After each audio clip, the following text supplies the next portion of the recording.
Welcome into another episode of Locked On Phillies. In today's episode, I'm going to try and be as nice as possible, but we've evaluated a lot of players from the 2023 Phillies, and now it's time for Jake Cave's evaluation, a fan favorite to make fun of on Twitter, I suppose.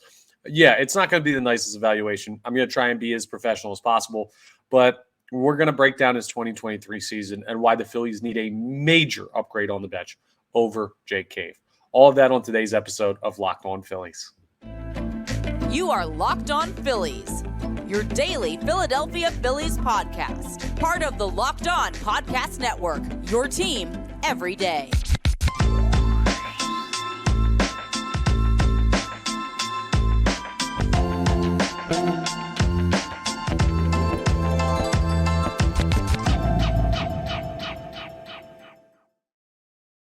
Yes, this is Locked On Phillies. I'm Connor Thomas, your host. Thank you so much for checking us out. We're part of the Locked On Podcast Network, your team every day. Please make sure you're rating, reviewing, subscribing to the YouTube, all that great stuff. I really appreciate everyone who's done that already. We're over 2,000 subscribers.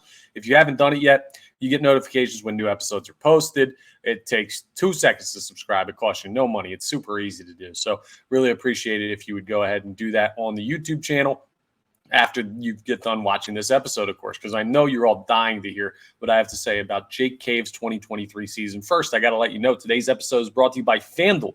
Make every moment more. Right now, new customers get $150 in bonus bets with any winning $5 moneyline bet. That's $150 if your team wins. Visit FanDuel.com/locked on to get started. And Jake Cave is the subject of today's episode. I promised I'd evaluate everybody. We're going to evaluate Jake Cave. Now, here's a little disclaimer before we get into the nuts and bolts of his 2023 season. Jake Cave was never brought here to be a starter. Jake Cave was never brought here to be an impact player. Jake Cave is not that guy. He is still a professional baseball player. He has had himself a solid career for in general. When you're in the majors for 5 years, that's a sign that you've done at least something right? So I'm not here to tell you that Jake Cave needs to be in single A or never play professional baseball again or anything. No, I'm not going to be disrespectful to the man.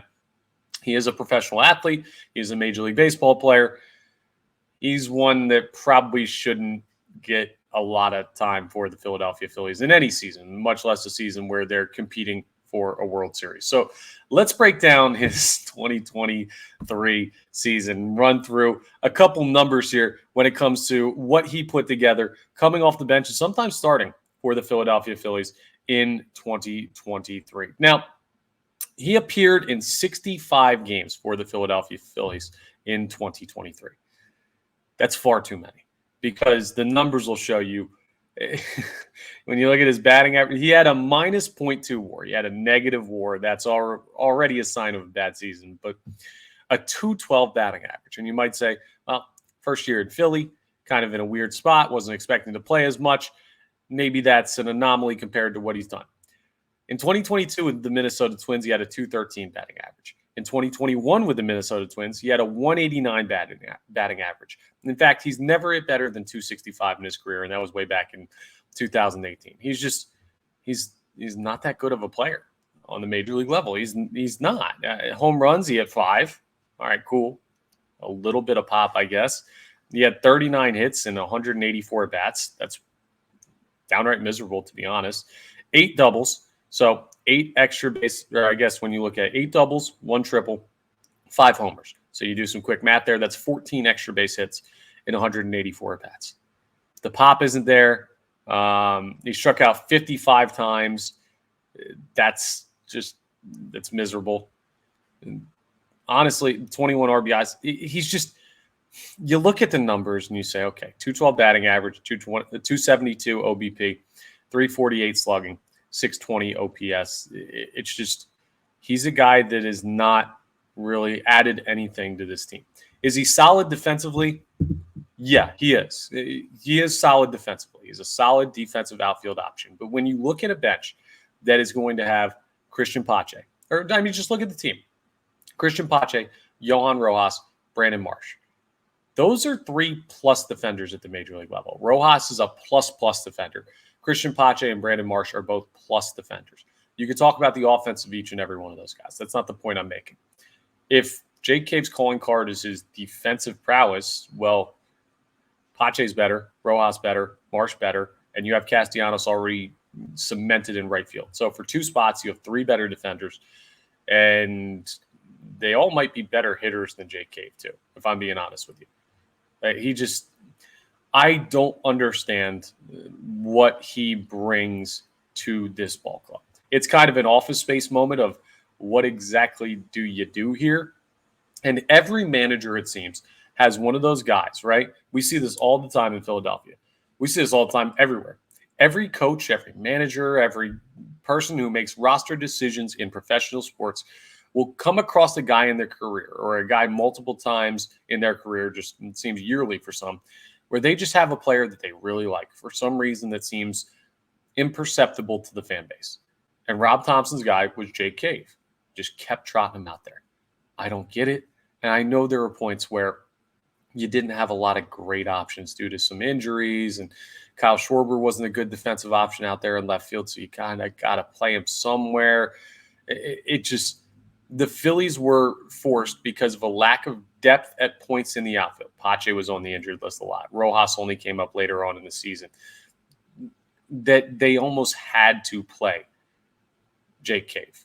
Bryce Harper being injured didn't help that because he wasn't available.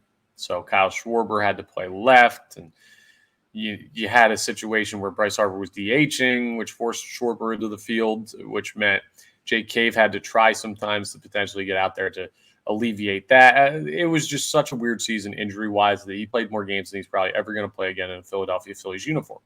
But if I remember correctly, I think he made the last out of the season for the Philadelphia Phillies. He was your pinch hit option in Game 7. And I don't think the Phillies were winning that game regardless, but the fact that Jake Cave was the guy you turned to with your final at-bat of the year just shows you the depth on this team is not where it needs to be. He had a very bad 2023 season compared to what you'd expect from a major league player. I mean, just for comparison, go ahead and check out the episode we did on Edmundo Sosa. That's what a bench bat on a professional contending team is supposed to look like. That is a guy that you can trust to play the field, hit a little bit, have some clutch at-bats, and really be undervalued. And he's under team control for a long time. Now, Jake Cave is under team control until the 2026 offseason. So he's going to probably be here a little bit. We're going to have a conversation in our final segment about what exactly you do with him in 2024. But ultimately, Jake Cave's season in 2023 was a major disappointment for a guy that probably shouldn't have been in that situation to begin with. It's one of the black marks on Rob Thompson's 2023 managerial season. He was partially hamstrung by the fact that there were some major injuries that you had to deal with Pache missing a lot of the season, Harper and his UCL and the return from Tommy John and battling that, Rhys Hoskins at first base, which made it complicated with guys that you needed to play first base. You couldn't really have as many outfield options because you needed more infield options because you needed someone to step in at first base who you weren't prepared to have when the season started. So I get it. I'm not totally ripping Rob Thompson for the way he used JK, but I'm partially ripping Rob Thompson because this dude just frankly is not a Major League Baseball player on a contending team. He might be in Oakland or Vegas or wherever they're going to end up playing. He might be in Kansas City. He might be in Washington. But in Philadelphia, where you're trying to compete for a World Series, you can't afford to have bench bats like JK. You just can't. And I'm trying not to be mean to the guy because I think he's a solid dude. He is also the oldest looking 31-year-old in the history. Can you believe he's 31? Yeah, the gray beard and everything like that. Only 31 years of age. So he's not an aging player per se, but he's just a guy that's had enough sample size at the major league level to tell you he's not going to be a difference maker on this team, even coming off the bench. He's a guy that's hurting this baseball team. He's a guy that you need to majorly upgrade on in 2024. So let's talk through, coming up as we continue this episode, a little bit more reasoning as to why the Phillies need a major upgrade and what that upgrade should look like. Not a specific player, but what the makeup of that player should be. So we're going to go through that as we continue today's episode of Locked On Phillies.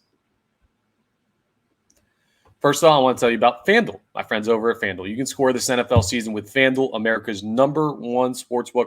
Right now, new customers get $150 in bonus bets with any winning $5 money line bet.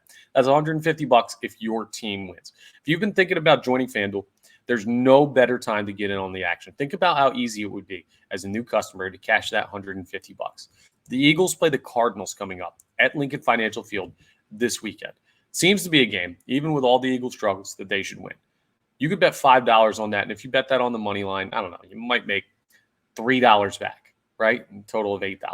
Or you could do this new promo, $5 on the money line. If the Eagles win and you bet on them, $150. You don't have to bet on the Eagles, though. You can bet on any team. So go ahead and check it out. Pick your best odds. Take care of business. The app's so easy to use, too. You can find all the bets you need to. There's a wide range of betting options, too. You can bet player props, parlays, spreads, over-unders, the aforementioned money line. You bet futures. All of that great stuff's available on FanDuel Sportsbook. So visit FanDuel.com/lockedon and keep the NFL season going. Make some money. What do you say? FanDuel, the official partner of the NFL. Let's continue with the conversation about why the Phillies need a major upgrade to Jake Cave. So you can't have a guy batting .212 without pop. That's not a major defensive upgrade compared to some of the other bench bats you have. It's probably a defensive downgrade compared to Pache, Rojas, and Marsh. You need to upgrade that position. You need to have an outfield bat with pop, right? You have one for sure in Kyle Schwarber, but he's not going to be playing outfield this year. He's going to be DHing. You have another one most of the time in Nick Castellanos. Maybe not the most consistent hitter, but he showed that he can, when he gets hot, make a huge difference in the power game at the plate. So that's two. And then Brandon Marsh has shown a little bit. Johan Rojas, I'm going to talk about this in an episode later this week. There were some pictures on his Instagram account of him looking absolutely jacked to the gills. Dude looks yoked. It might have been because he was a little sweaty, and that always, that's why you put baby oil on if you're a bodybuilder. It shows off the muscle a little bit, but he looks jacked. Maybe he'll show a little bit more pop. Christian Pache, I don't know what you're getting from him. But the point is, you have some pop in the starters in the outfield, but when you look at the bench, you really didn't have anyone that was, frankly, and I think the Phillies fan base gets a little caught up with this guy, right? You think about 2008, you think about pop off the bench. There's only one name that comes to mind. No, I'm kidding. It's Matt Stairs. Matt Stairs is the prototypical, like when Phillies fans talk about, we need a Matt Stairs guy.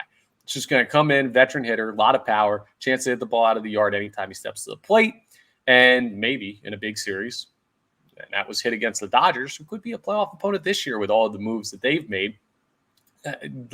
It just reminds the fan base of the good year of 2008 and how they won the World Series.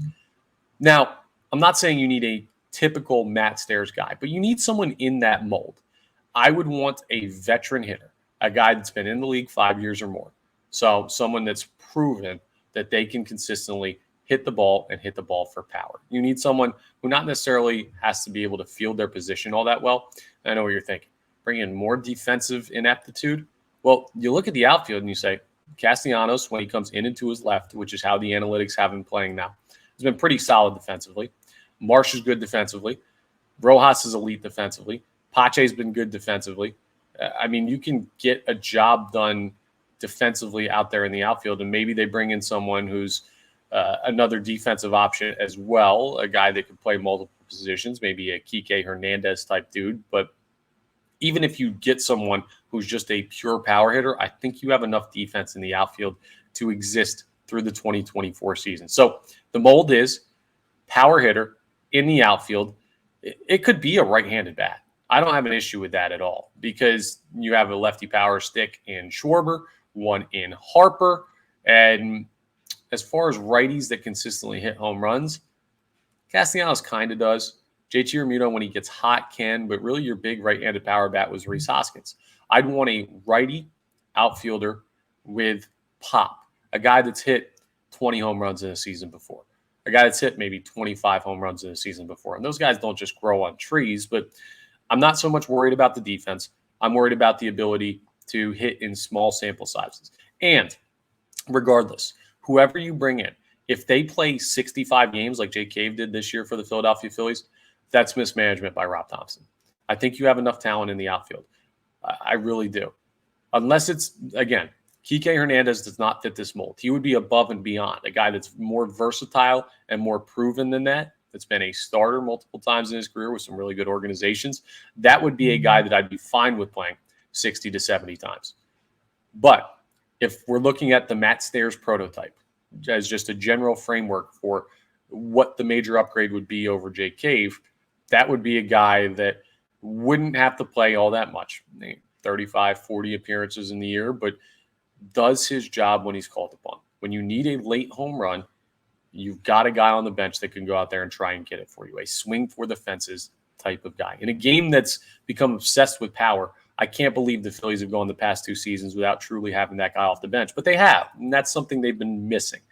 Depth that gives you good pinch hitting options. And at this point, the Phillies have proven they're committing to filling in the gaps in the roster, and they've done a wonderful job. The Trey Turner signing added to the infield. The Castellanos and Schwarber signing cemented the outfield and added some power. Bryce Harper coming back is great. Him filling in at first base cements the infield.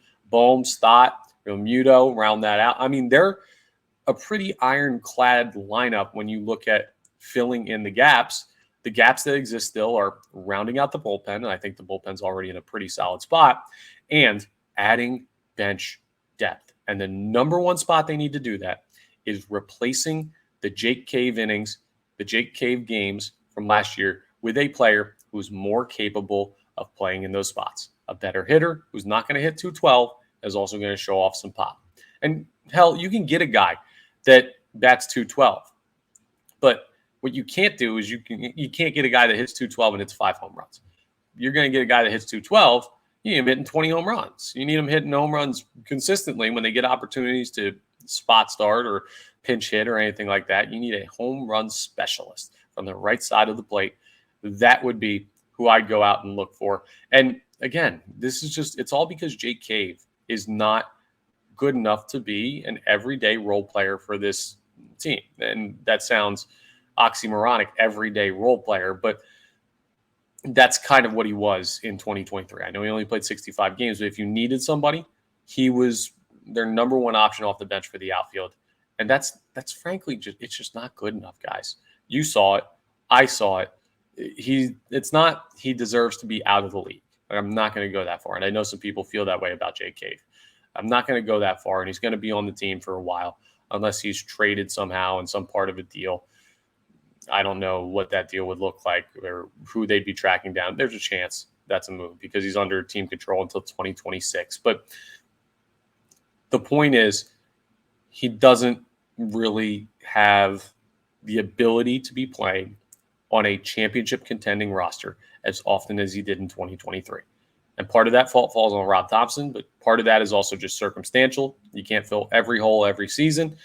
And this offseason, that's the next one that needs a major upgrade, is what you do on the bench in outfield spots and for power hitters. So that's my explanation of why the Phillies need a major upgrade at that position and a little bit of a – I'm trying to be as nice as possible to JK, but that's frankly where it stands when you look at his 2023 season and what he didn't bring in a spot that could have been super valuable to the Philadelphia Phillies. Coming up, here's the question. Let's say you majorly upgrade. What do you do with Jake Cave in 2024? We'll discuss that as we wrap up today's episode of Locked On Phillies. It's a great question, right? Okay, so if he doesn't play, he's under team control, what do you do with Jake Cave in 2024? I think there's a relatively simple answer. I hope he likes Lehigh Valley, because if you bring in Kike Hernandez, who else on the bench are you looking at to send down? You're not going to move Edmundo Sosa down. You're not going to move unless Rojas goes down because he can't figure out the hitting. But I have faith that Rojas is going to figure it out. I do. I think he's going to be a part of this roster. I don't know if he starts, but I think he's going to be a part of this roster. This is assuming they sign somebody else. So I'll just run through real quick. I'm going to pull up the 2023 NLCS championship roster, and I'll read you the guys that were coming off the bench. And you tell me who else could potentially end up in the minor leagues for the Philadelphia Phillies, because I don't really know that there's another option besides Jake Cave. So we're just specifically looking at the players off the bench. Edmundo Sosa was the only infielder coming off the bench. In the outfield, it was Jake Cave and Christian Pache. There just weren't that many guys. And now that's a 23-man roster. 26-man roster. I'm an idiot. 26-man roster. So that's on par with what you got in the regular season. I don't see a situation where Jake Cave's on this team next year, at least the major league team. You could put him in the minors. He could be a guy that gets called up if injury happens, or if Rojas isn't a starter, you could have Jake Cave as a bench piece again, which I would not like. But you could potentially have to do it if Rojas doesn't prove that he's capable of playing on this team and you don't significantly upgrade in the outfield through free agency, because there's no guarantee the Phillies are going to do that. I like to believe Dave Dombrowski sees the problem with the guy batting .212, but maybe it's an oversight, and maybe they go into the season as is. If they did, he certainly could be on this team, but I think more likely than not, Jake Cave is going to end up in Lehigh Valley to start the 2024 season. He'll get his at-bats down there, and he'll be ready and waiting if the Phillies hit dire straits. But short of hitting dire straits, I do think Jake Cave's time with the Philadelphia Phillies at the major league level is over, at least in the current contention window. Who knows? He's here till 2026, so we'll see what this season holds and the next one and who's still here and who goes. There are already rumors about Nick Castellanos' future with this team earlier on this offseason. I don't think he's going anywhere. I never thought he was, but if the Phillies change their mind on that, maybe Jake Cave gets called back up to fill a bench spot when someone gets moved into the starting spot, like Christian Pache. I don't know that. That's what the future holds. But my guess would be that Jake Cave is going to be with Lehigh Valley to start the 2024 season, or he'll be granted his release at some point and not be a part of this team any further, and the Phillies can fill that spot with somebody else. He just doesn't seem to make sense with this team. He doesn't add enough really in any spots that the Phillies either aren't already strong or the spots that he's being requested to play well in, which is hitting in big spots. And I just, again, it goes back. My main thought on the Jake Cave 2023 season is the office space line of what exactly is it that you do here? That's what I think when I think about Jake Cave. Doesn't mean he doesn't deserve to play Major League Baseball somewhere.